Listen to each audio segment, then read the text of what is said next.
Good morning students. आज का हमारा टॉपिक है solving down of moving neutrons in A moderator. ठीक है, किसी मंदक पदार्थ में गतिशील न्यूट्रॉनों को मंदित करना। ठीक है, हमारे पास में क्या होता है कि जब यूरेनियम के विखंडन से, यूरेनियम के फिशन से हमारे पास में जो न्यूट्रॉन्स मिलते हैं, ठीक है, उन न्यूट्रॉन्स का वेग बहुत अधिक होता है। ये तीव्रगामी न्यूट्रॉन होते हैं। ठीक है, इन न्यूट्रॉन्स की वेलोसिटी अधिक होने के कारण क्या होता है कि जो नाभिक होगा उसके द्वारा, बाकी जो नाभिक होंगे उनके द्वारा, जैसे हम क्या यूज करते हैं, कैडमियम की छड़ें यूज करते हैं, तो उन नाभिकों के द्वारा इनको कैप्चर करना मुश्किल हो जाता है। ठीक है, जो हमारी नाभिकीय भट्टी होती है,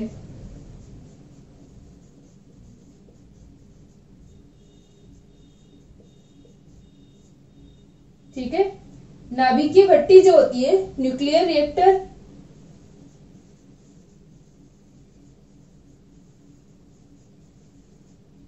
इसके अंदर हम क्या करते हैं, न्यूट्रॉनों को मंदित करते हैं, मॉडरेट करते हैं। ठीक है, तो जो हमारी नाभिकीय भट्टी होती है इसके अंदर यूरेनियम का विखंडन करवाया जाता है। ठीक है, यूरेनियम के विखंडन से, फिशन से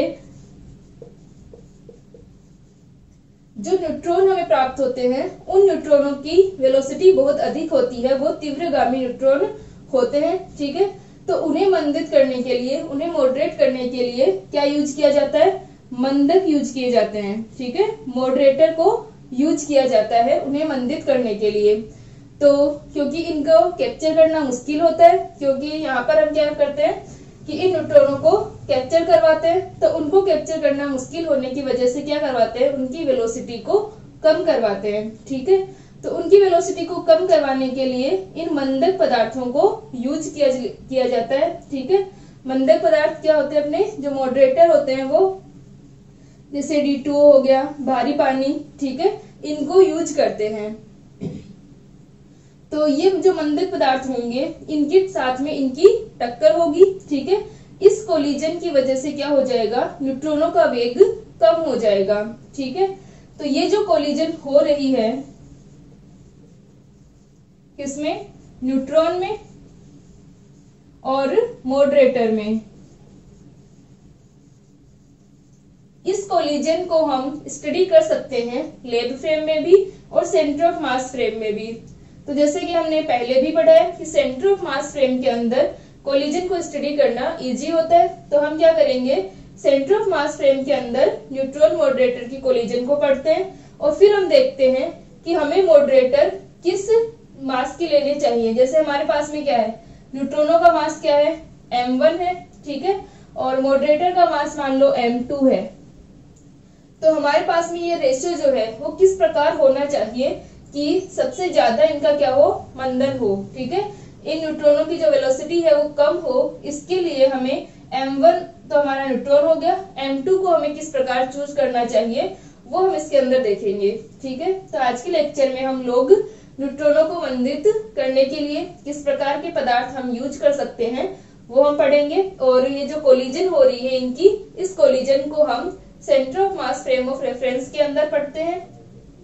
जो हमारी लैब फ्रेम है उसके अंदर हम इस कोलिजन का जो डायग्राम है वो हम लैब फ्रेम में भी देखेंगे और इसके अंदर भी देखेंगे, सेंटर ऑफ मास फ्रेम के अंदर भी।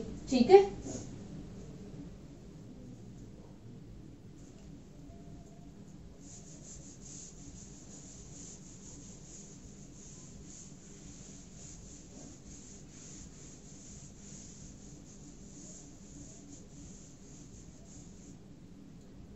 तो सबसे पहले हम क्या करते हैं कि जब हम बात करें लैब फ्रेम की, तो लैब फ्रेम के अंदर क्या होगा कि हमारे पास में जो न्यूट्रॉन है उसका द्रव्यमान हम m1 मान लेते हैं और जो हमारा मॉडरेटर है, मंदक परमाणु जो है, उसका द्रव्यमान हम क्या ले लेते हैं, मास m2 ले लेते हैं। ठीक है, ये हमारा m1 मास है और ये क्या है, न्यूट्रॉन है। ठीक है, और इसकी जो वेलोसिटी है वो क्या है, u1 है, और हमारा जो m2 है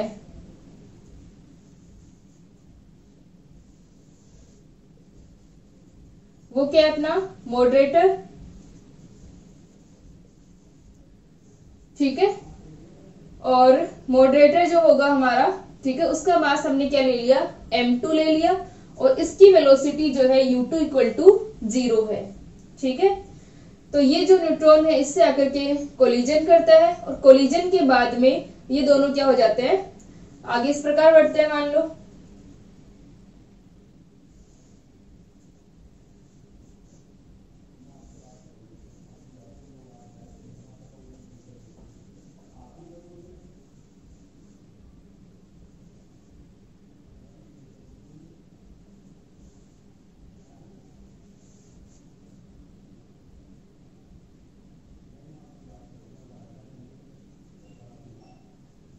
ठीक है, v1 वेलोसिटी और ये v2 वेलोसिटी।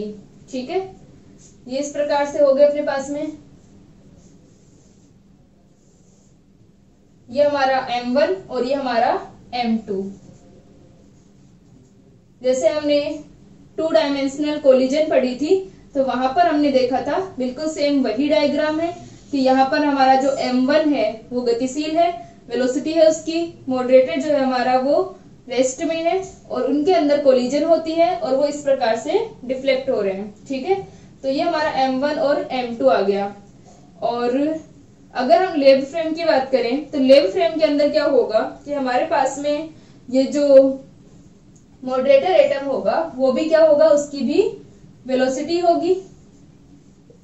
ठीक है, ये हमारे θ1 θ2 थे, और ये अपना हो गया न्यूट्रॉन।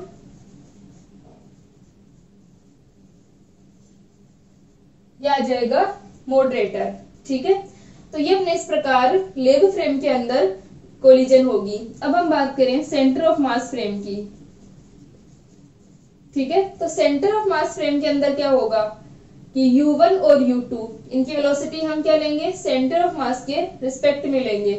तो मान लो सेंटर ऑफ मास यहाँ पर है, तो यहाँ पर क्या हो जाएगा, जो हमारा m1 है उसकी वेलोसिटी इधर होगी u1 डैश, और जो हमारा m2 है उसकी वेलोसिटी किधर होगी, u2 डैश, यानी ये रेस्ट में नहीं लगेगा इसके अंदर। अब कोलिजन के बाद में क्या होगा, इनके अंदर जब हम कोलिजन कराते हैं तो हमारे पास में क्या होगा कि ये जस्ट अपोजिट इनकी वेलोसिटी होगी। ठीक है, इस प्रकार आया था। ये हमारा v1 है और ये अपने पास में क्या आ जाएगा, v2 आ जाएगा, और ये अपना थीटा एंगल है। ठीक है, ये अपने पास में m1, ये v1 डैश और ये v2 डैश, और ये अपना m1 और ये अपना m2।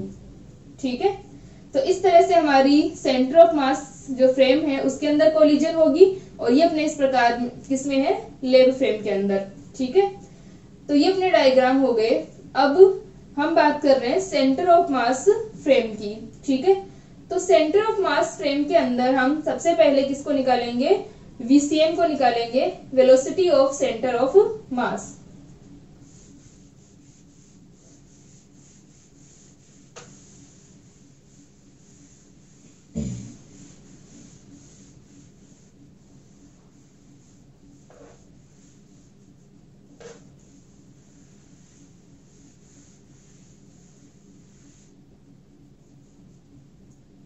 तो यहां से पहले हम सबसे पहले लिखते हैं द्रव्यमान के अंदर का वेग, velocity of centre of mass, VCM equal to m1u1 upon m1 plus m2। u2 हमारा रेस्ट में है तो यह आ जाएगा m1u1 upon m1 plus m2। ठीक है, VCM की वेलोसिटी आ गई।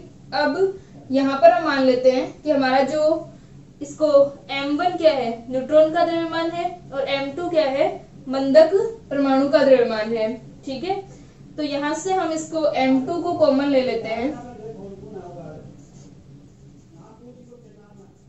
ठीक है, m2 को हम यहाँ से कॉमन ले लें तो हमारे पास में क्या आ जाएगा, VCM इक्वल टू, ठीक है, m2 को नहीं, अपन m1 को कॉमन ले लेते हैं, m1 कैंसिल हो जाएगा। ठीक है, m1u upon m1 1 plus m2 upon m1। ठीक है, ये आ जाएगा अपने पास में। और इसको हम लिख सकते हैं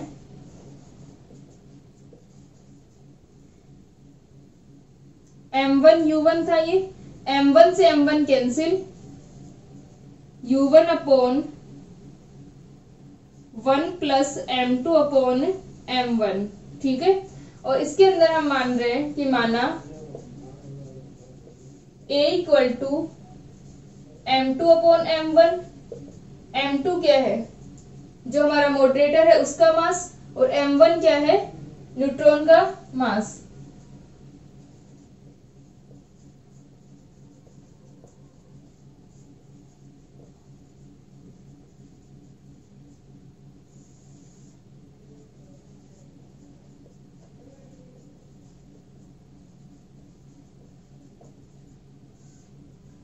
तो यहां से अपने पास में VCM का मान आ जाएगा, VCM equal to U1 upon 1 plus A, ठीक है। ये अपने पास में आ गया VCM का मान, ठीक है।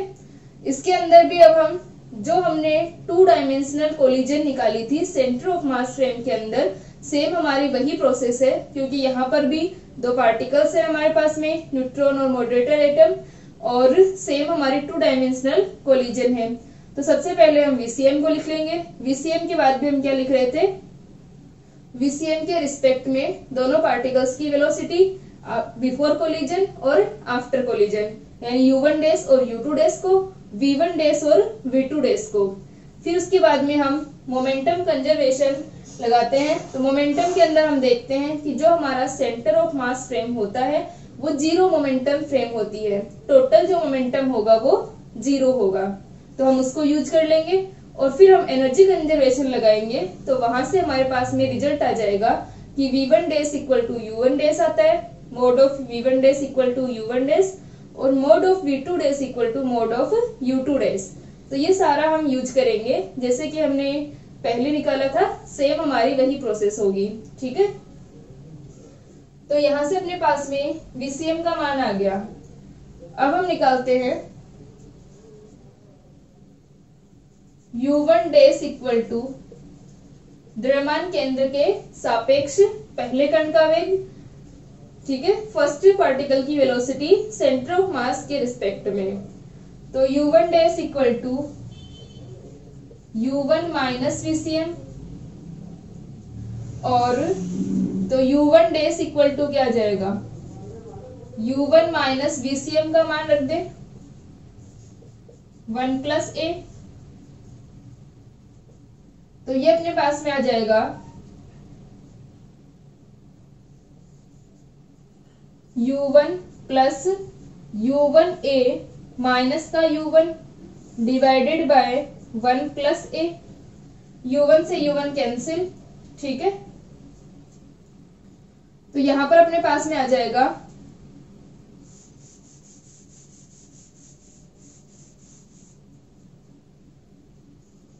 U1 dash equal to U1A upon 1 plus A, ठीक है। ये अपने पास में U1 डैश का मान आ गया। इसी प्रकार U2 dash equal to 0 minus VCM, U2 dash equal to 0 minus VCM, तो माइनस का U1 अपॉन 1 प्लस A, ठीक है। तो ये अपने पास में इक्वेशन नंबर 2 और ये आ जाएगी इक्वेशन नंबर 3, ठीक है। यहां तक लिख लें इसको।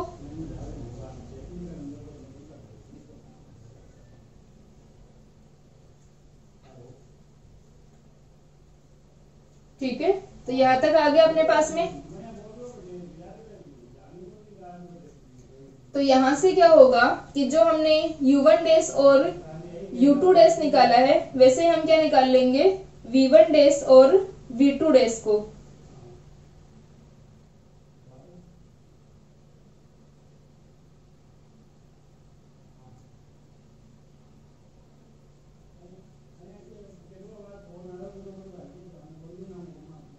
ठीक है, तो अब हम इसके अंदर V1 डैश और V2 डैश को निकालते हैं। तो यहां से अपने पास में आ जाएगा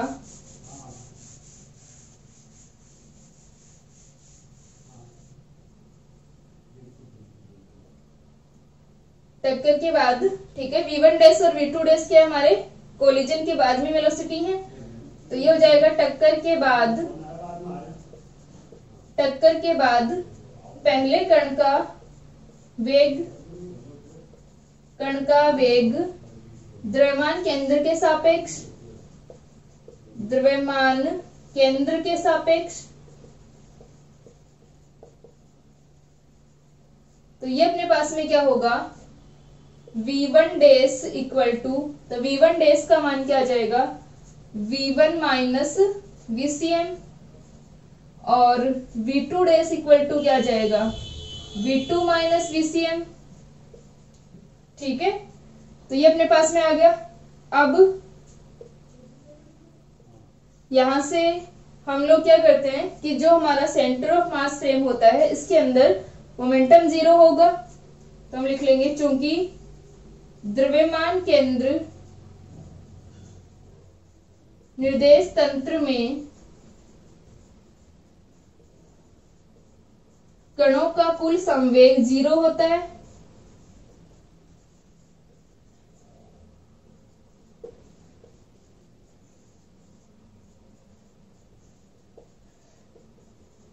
ठीक है, क्यों होता है अपने पास में कणों का कुल संवेग, पहले भी पढ़ चुके हैं हम लोग, क्योंकि जो हमारा सेंटर ऑफ मास फ्रेम होगा उसके अंदर सेंटर ऑफ मास रेस्ट में होता है।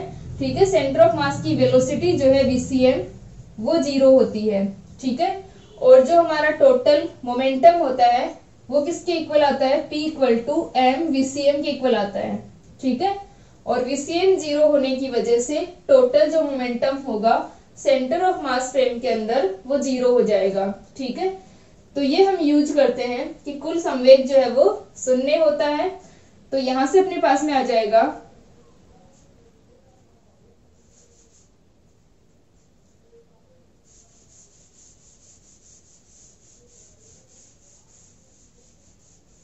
क्या आ जाएगा कि m1 u1 डैश प्लस का m2 u2 dash equal to 0।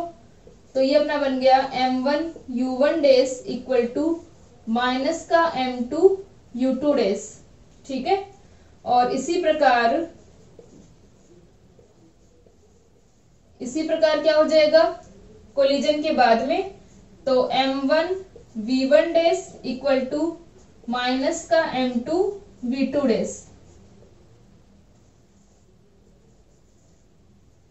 ठीक है, तो ये आगे अपने पास में कि जो वेलोसिटी है वो क्या रहेगी, अपोजिट रहेगी डायरेक्शन के अंदर। तो ये अपने पास में आ गया। अब हम एनर्जी कंजर्वेशन लगाएं। ठीक है, यहां तक हो गया।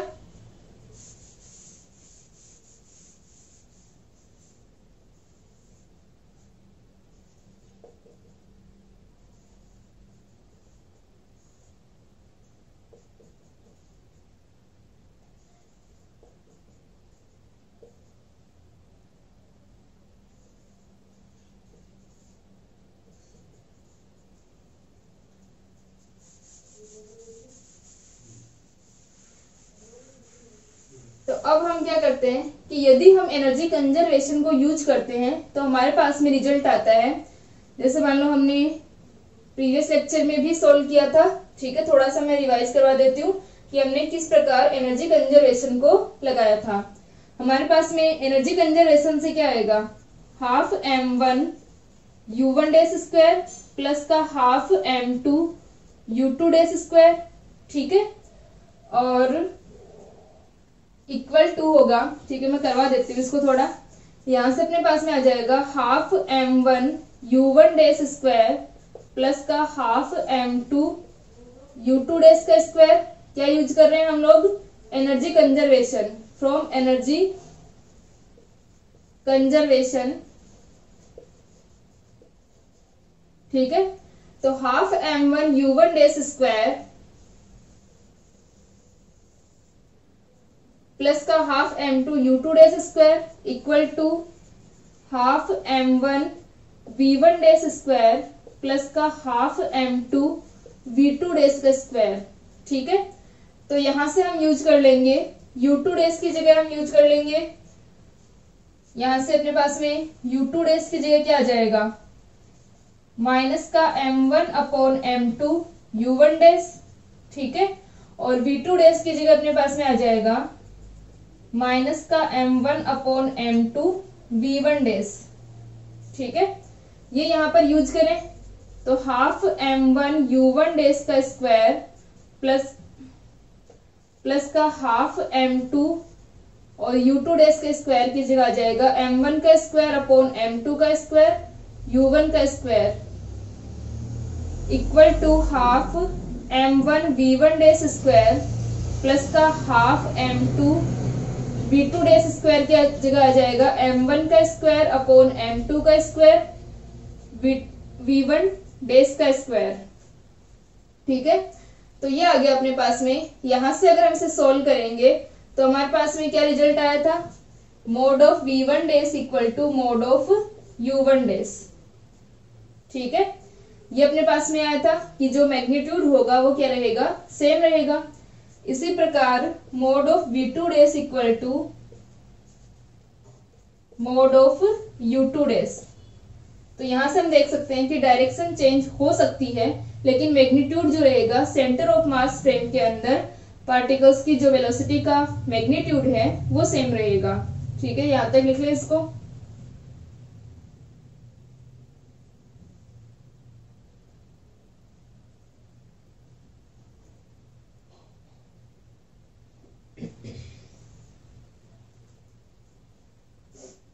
ठीक है, तो यहां तक आ गया अपने पास में। अब हम इसके अंदर निकालते हैं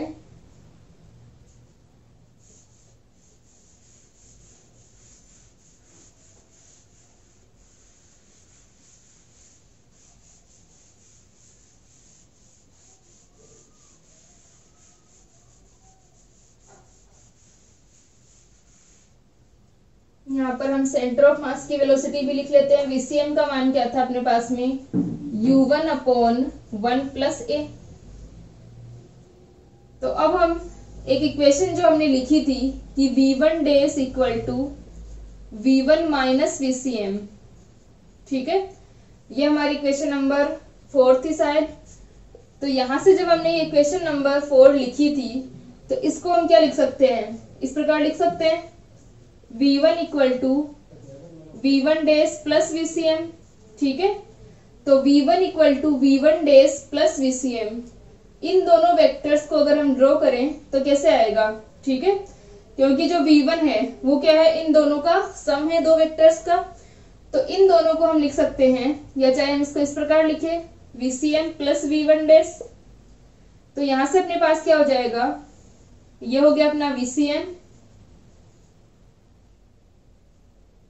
ठीक है, और ये अपनी क्या है vcm प्लस v1 डेज। तो इन दो वेक्टर्स का जो रिजल्टेंट होगा वो हमारा क्या होगा, v1 होगा। ये हमारे पास में आ गई v1 डेज और ये हो जाएगा अपना v1। इस प्रकार से ड्रॉ कर सकते हैं हम इसको। ठीक है, तो यहां पर अगर हम इनका जो v1 equal to vcm plus v1 dash है तो इनको अगर हम मैग्नीट्यूड की फॉर्म में लिखेंगे तो क्या आ जाएगा, v1 का स्क्वायर इक्वल टू vcm का स्क्वायर प्लस v1 डेज का स्क्वायर प्लस का 2 vcm डॉट v1 डेज। ठीक है, ये हमारे जो वेक्टर्स के लिए होता है हम लिख सकते हैं इसको इस प्रकार। तो यहां से अपने पास में क्या आया कि v1 का स्क्वायर इक्वल टू vcm का स्क्वायर प्लस v1 डेज का स्क्वायर। तो हमारे पास में vcm की वैल्यू है और जो v1 डेज है उसको हमने अभी अभी किसके इक्वल लिखा था, u1 डेज के इक्वल, तो वो हम यूज कर लेंगे। और जो दो वेक्टर्स हैं इनके बीच का अगर हम डॉट प्रोडक्ट है तो उसे हम क्या लिख सकते हैं, कोस थीटा की फॉर्म में लिख सकते हैं। ठीक है, तो यह आ जाएगा v1 का स्क्वायर इक्वल टू vcm का स्क्वायर प्लस v1 डेज का square plus 2 vcm dot v1 cos theta.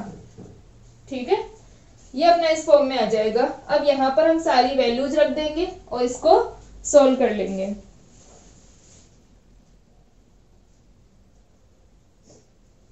ठीक है, तो यहाँ पर हम मान रखे इनके VCM स्क्वायर और V1 डैश का स्क्वायर।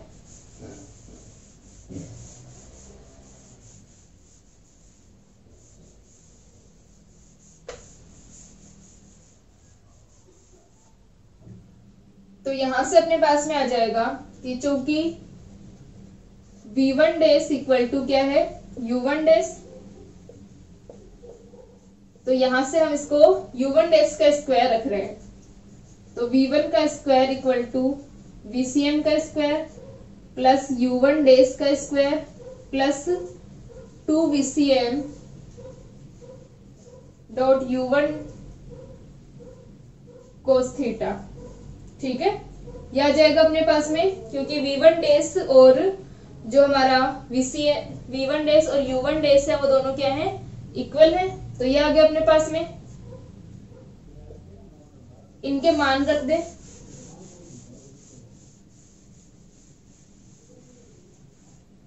तो V1 का square equal to U1 square upon 1 plus A का whole square plus U1 dash का square, U1 square A square upon 1 plus A का होल स्क्वायर प्लस का 2 VCM U1 upon 1 plus A। ठीक है, U1 upon 1 plus A और U1 dash क्या है, U1 A upon 1 plus A cos theta. ठीक है, यह आ जाएगा अपने पास में। जब हम V1 स्क्वायर निकालेंगे तो ये वैल्यू आ गई। इसको थोड़ा सा सोल्व कर ले। तो 1 प्लस A का स्क्वायर अपना सभी जगह है,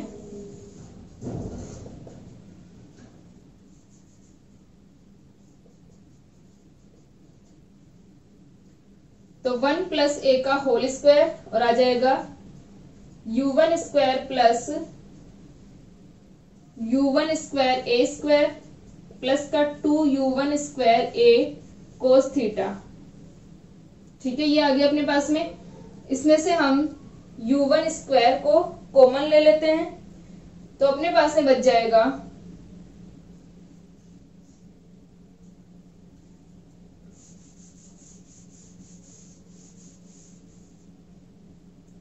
V1 square equal to U1 square को हमने कॉमन ले लिया, तो अंदर बच गया 1 प्लस A स्क्वायर प्लस का 2A cos theta divided by 1 plus A का होल स्क्वायर।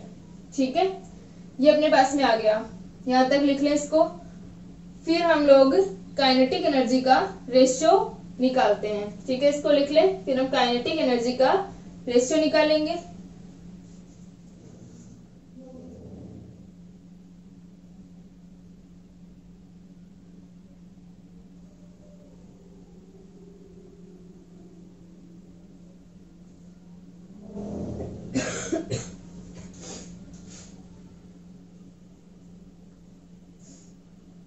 ठीक है, तो ये आ गया अपने पास में।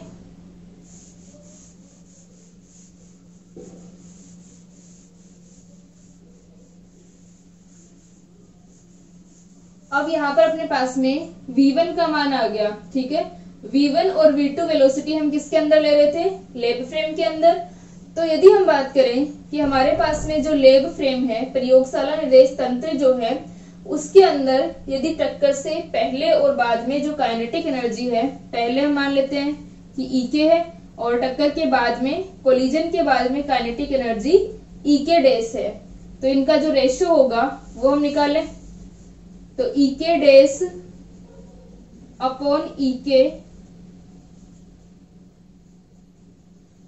इक्वल टू हो जाएगा half M1 V1 square upon half M1 U1 square. ठीक है, तो यहां से अपने पास में हो गया EK dash upon EK half M1 V1 square upon half M1 U1 square. तो मान रख दें हम v1 स्क्वायर का, हाफ m1 v1 स्क्वायर की जगह ये आ जाएगा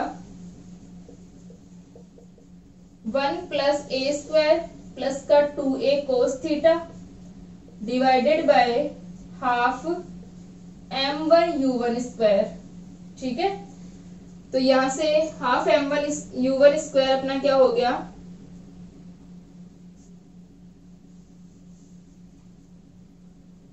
हाफ m1। ठीक है, और v1 स्क्वायर की जगह, अच्छा हम v1 स्क्वायर की जगह हमने मान रखा तो u1 स्क्वायर आ गया था। ठीक है, और अपॉन में क्या आ जाएगा 1 प्लस a का होल स्क्वायर। तो हाफ m1 u1 स्क्वायर और हाफ m1 u1 स्क्वायर तो क्या हो गया, कैंसिल आउट हो गया। तो ek डेस अपॉन ek का मान बचा 1 प्लस a स्क्वायर प्लस का 2a cos theta divided by 1 plus a का होल स्क्वायर। ठीक है, ये हमारे पास में आ गया काइनेटिक एनर्जी का रेशियो। अब हम देखें कि जो हमारा थीटा का मान है, ठीक है, थीटा के मान को अगर हम वेरी करवाते हैं या फिर हम थीटा की अलग अलग वैल्यू के लिए इसको चेक करें, ठीक है, क्योंकि थीटा हमारा क्या है, स्कैटरिंग एंगल है, तो थीटा का मान अगर 0 हो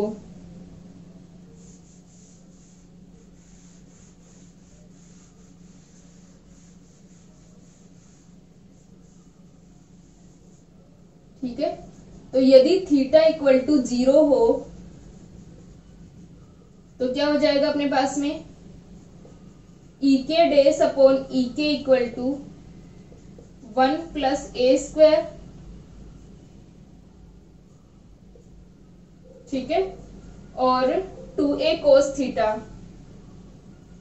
प्लस का 2a divided by 1 plus a का होल स्क्वायर। ठीक है, तो ये भी अपना क्या होगा 1 plus a square plus 2a, तो 1 प्लस a का होल स्क्वायर है और ये भी 1 प्लस a का होल स्क्वायर है, यानी हमारे पास में क्या हो गया ek dash equal to ek हो गया, क्योंकि ये क्या आ गया 1 आ गया। तो हम देख सकते हैं कि जब हमारे पास में क्या हो थीटा इक्वल टू 0 हो, यानी कोलिजन के बाद में उसकी डायरेक्शन में कोई चेंज नहीं आ रहा है, स्कैटरिंग एंगल जो है वो 0 हो, उस टाइम पर क्या होगा काइनेटिक एनर्जी कोलिजन से पहले और बाद में सेम ही आ रही है। तो कोलिजन से पहले और बाद में काइनेटिक एनर्जी सेम आने का मतलब है कि न्यूट्रॉन की जो एनर्जी थी उसमें कोई लॉस नहीं हुआ।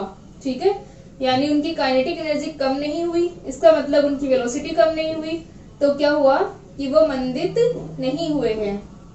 ठीक है, तो यहां से अपने पास में हो गया कि थीटा इक्वल टू 0 होने पर न्यूट्रॉन की जो काइनेटिक एनर्जी है उसमें लॉस नहीं होगा। अब नेक्स्ट कंडीशन हम लेते हैं कि यदि थीटा इक्वल टू क्या हो अपने पास में पाई हो, यदि थीटा इक्वल टू पाई हो, थीटा इक्वल टू पाई होगा तो ek डेस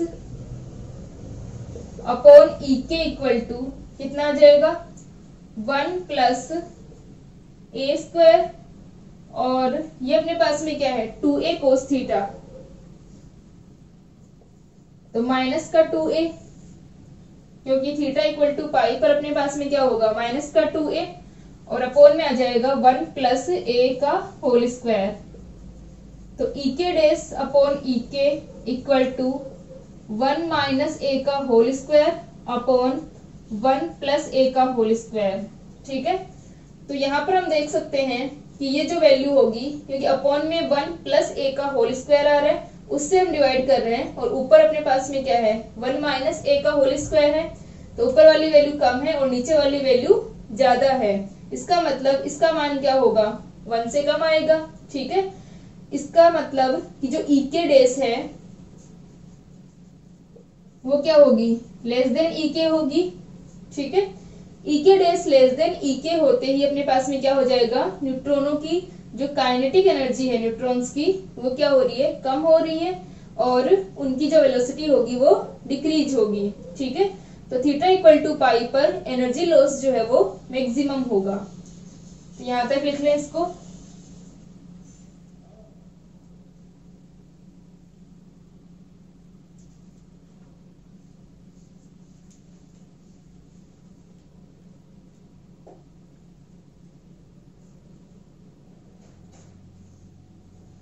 ठीक है, यहां तक आ गया अपने पास में।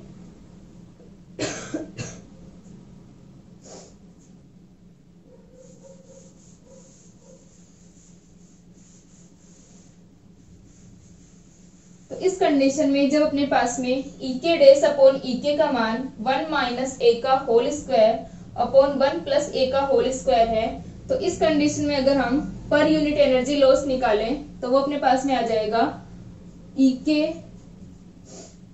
माइनस ई के डैश अपॉन ई के। ठीक है, और इसको हम क्या लिख सकते हैं, 1 माइनस ई के डैश अपॉन ई के, वैल्यू रख दें हम लोग। तो 1 माइनस ई के डैश अपॉन ई के की वैल्यू क्या है, 1 minus A upon 1 plus A का होल स्क्वायर। सोल्व करें हम इसे, 1 प्लस ए का whole square minus 1 minus A का whole square divided by 1 plus A का होल स्क्वायर। तो ये अपने पास आ जाएगा 1 प्लस 2a प्लस ए स्क्वायर माइनस 1। ठीक है, यहाँ पर माइनस आएगा, माइनस माइनस प्लस का 2a माइनस का ए square divided by 1 plus A का होल स्क्वायर। ठीक है, ये आ गया अपने पास में। तो यहां से अपना ए स्क्वायर और ए स्क्वायर क्या हो जाएगा, कैंसिल हो जाएगा। तो इसको हम कैंसिल कर दें, तो ये अपने पास आ गया ए स्क्वायर कैंसिल, 1 से 1 कैंसिल, तो 4a अपॉन 1 प्लस ए का होल स्क्वायर। ठीक है, क्योंकि यहाँ पर ए स्क्वायर से ए स्क्वायर कैंसिल हो गया था और 1 से 1 कैंसिल हो गया, तो ये अपना बच गया 4a अपॉन a प्लस 1 का होल स्क्वायर। ठीक है, और यहां से हम देख सकते हैं कि ये अपने पास में a का मान जो था वो क्या था, a upon m2 upon m1 था। ठीक है, तो m2 अपॉन m1 अगर 1 हो तो अपने पास में ये जो वैल्यू है ई के माइनस ई के डैश अपॉन ई के इक्वल टू कितना आ जाएगा, 4 m2 अपॉन m1, 1 हो, अगर 1 के आसपास हो, अप्रोक्सीमेट 1 हो, तो 1 प्लस 1 का होल स्क्वायर। तो ये हो जाएगा अपने पास में 4 अपॉन 4 इक्वल टू 1। तो ये हमारे पास में क्या आ गया, इकाई आ गया, यूनिट आ गया। ठीक है, तो न्यूट्रॉन्स की जो इनकी वेलोसिटी डिक्रीज हो या इनकी काइनेटिक एनर्जी जो हो उसमें लॉस हो, मैक्सिमम लॉस हो, इसके लिए हमारे पास में क्या होना चाहिए कि m2 अपॉन m1 का रेशियो जो है वो 1 होना चाहिए। ठीक है, दोनों मास अप्रोक्सीमेट क्या होने चाहिए, इक्वल होने चाहिए। ठीक है, यानी दोनों मास हमारे पास में अप्रोक्सीमेट इक्वल होंगे, तो वहां पर क्या रहेगा,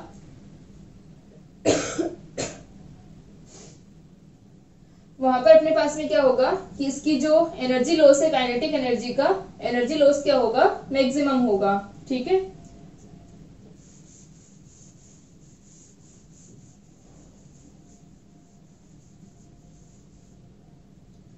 तो यहां से अपने पास में ये आ गया कि m2 अप्रोक्सीमेट क्या होना चाहिए, m1 होना चाहिए काइनेटिक एनर्जी के मैक्सिमम लॉस के लिए। तो जो हमारा न्यूट्रॉन है, न्यूट्रॉन को हमारा मास क्या है, m1, और जो मॉडरेटर होगा उसका मास क्या था, मॉडरेटर एटम का मास m2 था। ठीक है, और मैक्सिमम लॉस के लिए हमारे पास में ये जो रेशियो है वो अप्रोक्सीमेट क्या होना चाहिए, 1 होना चाहिए। तो इसके लिए अपने पास में जो न्यूट्रॉन का मास होगा उसी के अप्रोक्सीमेट मास का हम क्या लेंगे, मॉडरेटर लेंगे। तो ये जैसे हमारे पास में हाइड्रोजन एटम वगैरह होते हैं। ठीक है, तो यहाँ पर हम क्या ले लेते हैं, भारी पानी। D2O, ठीक है।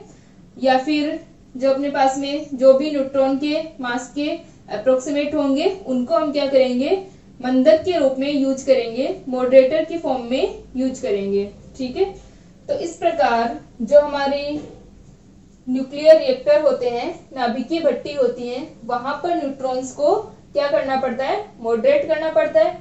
तो न्यूट्रॉन्स को मॉडरेट करने के लिए हम किस प्रकार का जो पार्टिकल है उसे चूज करेंगे वो हम यहाँ से देख सकते हैं, ठीक है, कि जो उनकी कोलिजन होगी उनमें हमारा जो एनर्जी लॉस है वो क्या रहे, मैक्सिमम रहे, ठीक है।